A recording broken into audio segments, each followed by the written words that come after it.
My wife and I were driving home from Denver, Colorado to Albuquerque, New Mexico, and stopped at a gas station in Las Vegas, New Mexico.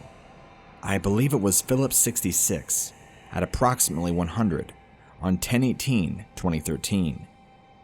We pulled off of I-25 southbound into the gas station parking lot. When we were driving down from the frontage road towards the gas station, we saw a few vehicles on the far end of the parking lot with 3 to 4 people talking, and a New Mexico State Police officer cruiser was leaving the lot. However, upon parking in front of the gas station, we discovered that it was closed. I needed to pee rather urgently, so I ran around to the back of the station to find a dark place to do my business. I walked about 20 meters behind the gas station to be totally out of sight of the occupied vehicles in the gas station lot. As I was urinating, I began to feel uncomfortable. I was peeing in open ground and initially thought somebody was walking up behind me, probably to do the same thing. I craned to look around and saw nobody, no animals, just a blanket feeling that somebody was very near me. As I finished peeing, I turned and began briskly walking back towards our vehicle. As I was hurrying back, I turned to look behind me, and this is when I became a believer. Before I continue, I would like to preface that my anecdote by alluding to my high level of academic credentials alongside my occupation as a healthcare executive. I also provide executive and technical advice to elected and appointed officials. I have worked very hard to become an expert based on empirical analysis and studied fact. I did not believe in Bigfoot, ghosts, or another unexplained anomalies. I believed in results, hard work, and, well, results. My perspective is now very different. As I turned and looked over my left shoulder, I saw an enormous, lurking animal. The animal was crouched over, almost as if taking cover in the sparse and cold vegetation. In fact, I think the creature watched me the whole time and did not make such a noise. However, the creature noticed when I saw it. It stood up and quickly lumbered into the dark away from the direction of the parking lot. The one attribute of the creature that resounded with me was how heavy the footfall was. It sounded like somebody dropping a sack of potatoes over and over again, and it was fast. I observed the creature for about 11 seconds, from the moment I realized I saw it, to watching the animal dart into the woodline. Due to the radiant light from the parking lot, I could make steady detail of the fleeing creature. Here are the salient points from my memory, aside from the footfall. The creature was approximately 8 to 10 feet tall.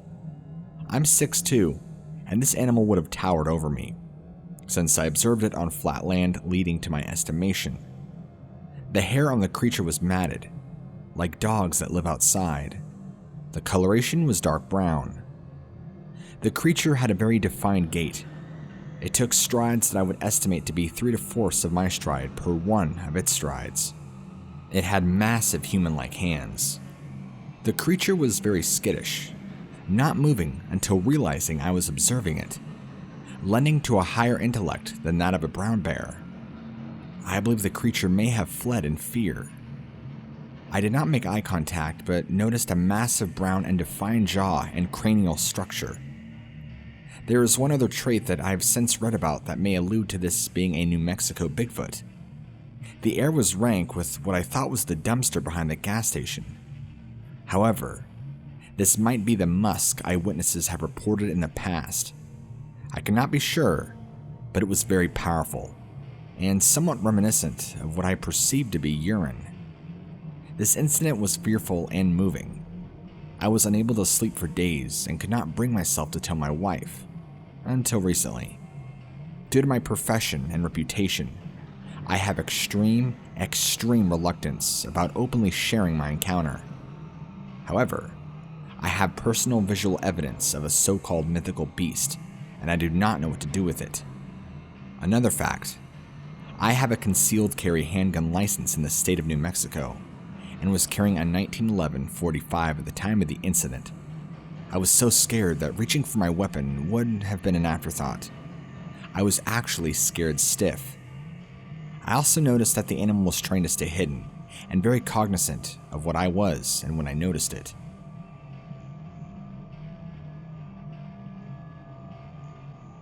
It was Saturday, July 16th, 2011, about 12:30 a.m., early last Saturday morning. We were going to the Cheska Mountains on the Navajo Reservation for a family reunion. We just left the main paved highway through Narbonne Pass, Indian Service Route 32, Highway 134, between Sheep Springs, New Mexico, and Crystal, New Mexico. We went south on a dirt road, Indian Service Route 32, into the Cheska Mountains. We were about 5 to 8 miles into the mountains when we came upon a small hill that curved towards the east, then to the south. As we approached the hill to go up, the road quickly turned right or south. As we reached the top, we saw the full moon, and it lit up a flat green pasture that was on top of the hill. As soon as we made the turn to the right, I noticed a big black figure standing there. As I looked at it, it stood with the full moon behind it, so that all I could see was a black outlined form. I kept my eyes on the figure while making the turn right. I said to my wife, "Did you see that?" And she said, "What?" I said, "Something is standing over there by the road." As I looked, I noticed that the figure was standing by a small pond, which was about 10 to 15 feet from the road.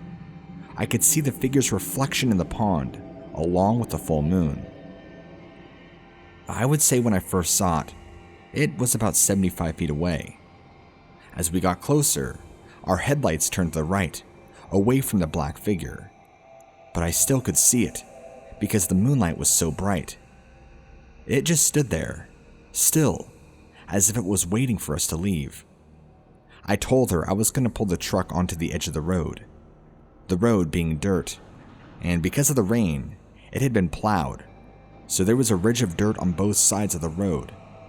So I pulled the vehicle left towards the Bigfoot to flash my headlights on it. As my headlights flashed the Bigfoot, it turned. We could see the legs, which there were 2 of them, turn, and the arms, again 2 of them, turn, and it started running away from us up a small hill into the trees. It was a quick, smooth run. I mentioned to her that it ran ninja-like, smooth and stealthy. In less than 6 seconds, it was in the trees. As it was turning and running, we didn't see any clothing, buttons shining from the headlights or moonlights. We just saw a huge mass, a body running on 2 legs, and we never saw any eyes. We noticed the legs and arms, and for sure, it ran on 2 legs up the hill. We were about 30 feet away from it when it ran up the hill. We could see that it was not a bear, nor a human. It stood at least 7 to 8 feet tall. It was wider and taller than a person. After it ran away, we were in shock. We sat quietly in the truck, still for about 15 seconds. Then all of a sudden, my oldest daughter screamed and said, "Daddy, what was that?" I was shocked that she was awakened the whole time. I thought only my wife and I saw it, but she was terrified, asking me over and over. I couldn't say anything but tell her that it was a Bigfoot. My wife and I aren't crazy, nor are we believers of Bigfoot, until now. In fact, we were the biggest skeptics there are. But we can't deny what we saw. I have to believe it because it was real. My wife also admitted that she saw it too, as we first approached the hill, just like I did. She just wasn't sure at the time if it was the same thing that I saw. It was eerie and exciting at the same time. We also went back there on Sunday to look for tracks. There weren't any. The ground was extremely hard where it ran up the hill. Along the pond, we saw hoof prints from cows, dog prints, deer prints, but no noticeable Bigfoot prints of any kind. By the way, the pond was only about 10 to 15 feet wide. It was just runoff of rainwater, so it isn't always there during the year. It seemed to me that it was not wanting to be seen. I believe if I did not turn my headlights towards him, it would have probably stood there until we passed by. Then it would have left. I think it was very intelligent, because it watched us. And even before I can get the headlights turned on to him, he had already started to turn away from us. It had to have known what we were going to do next. That is probably why we didn't see any eyes. I have lots of stories from my grandmother about Bigfoot. She said they have been here since the beginning of time, and that they were like us, living among us, until they saw humans start to fight amongst themselves. Then, they didn't want any part of us anymore, so they went into hiding. They know that if they kill a human or make contact with one, they know that nothing good will come out of it. So, that is why they stay in hiding. After our encounter, we heard a lot more people have witnessed Bigfoot in this same area. We also observed that the Bigfoot noticed us on the hill. It seemed to me that it stood there until it noticed we were turning towards it, because it was already turning before our headlights shined on it.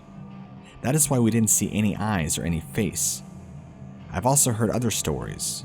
Many more sightings have happened because of the fires in the Arizona mountains. I even talked to a Navajo Nation ranger once, and he stated that a lot more deer, elk, and other animals have also migrated into the Cheska Mountains because of the fires.